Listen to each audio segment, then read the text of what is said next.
বিশ্ব রাজনীতিতে এক অভাবনীয় ভূমিকম্প।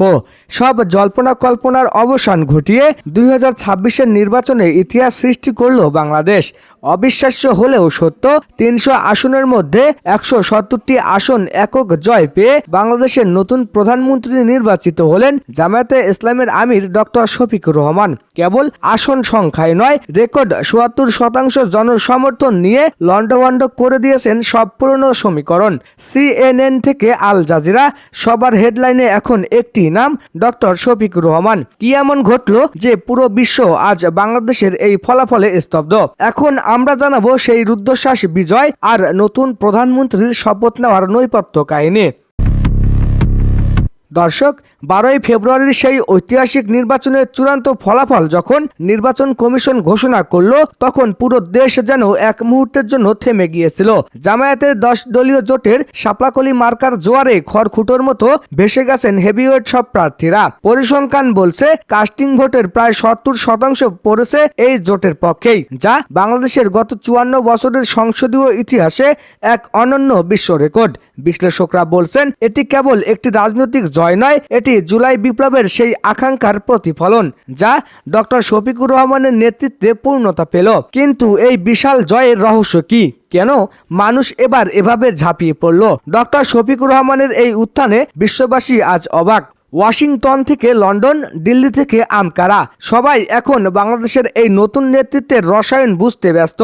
নিউ ইয়র্ক টাইমস তাদের বিশেষ প্রতিবেদনে লিখেছে, বাংলাদেশের মানুষ প্রথাগত দ্বিদলীয় রাজনীতিকে প্রত্যাখ্যান করে এক নতুন ধারার ইনসাফ ভিত্তিক সমাজ ব্যবস্থাকে বেছে নিয়েছে।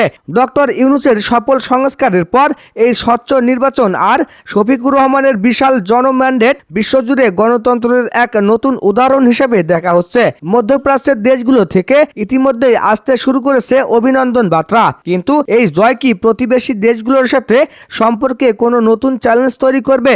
বিজয় নিশ্চিত হওয়ার পর জাতির উদ্দেশ্যে দেওয়া সংক্ষিপ্ত বার্তায় ডক্টর শফিকুর রহমান এক অভূতপূর্ব ঘোষণা দিয়েছেন। তিনি বলেন, এই 170 আসন আমার একার নয়, এটি হবে 18 কোটি মানুষের আমানত। আজ থেকে বাংলাদেশে আর কোনো বিভাজন থাকবে না।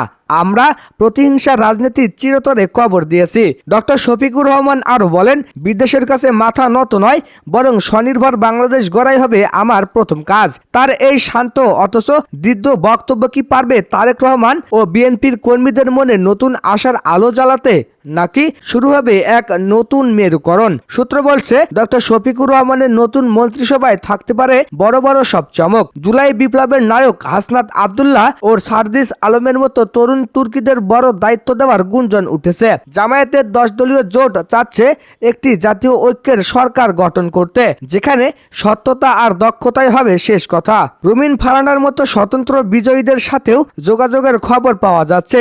170টি আসনের এই বিশাল ম্যান্ডেট নিয়ে ডক্টর শফিকুর রহমান কি পারবেন একটি দুর্নীতিমুক্ত বাংলাদেশ উপহার দিতে? তো দর্শক, 2026-এর এই রাত বাংলাদেশের রাজনীতির এক স্বর্ণালী অধ্যায়ের সূচনা। ডক্টর মোহাম্মদ ইউনূসের হাত থেকে ক্ষমতা বুঝে নিয়ে ডক্টর শফিকুর রহমান কি পারবেন বিশ্ববাসীর এই বিস্ময়কে সাফল্যে রূপান্তর করতে, নাকি আগামীর পথ হবে আরও কণ্টকাকীর্ণ? প্রতি মুহূর্তের সরাসরি লাইভ আপডেট এবং শপথ অনুষ্ঠানের বিস্তারিত জানতে এখনই আমাদের চ্যানেলটি সাবস্ক্রাইব করুন।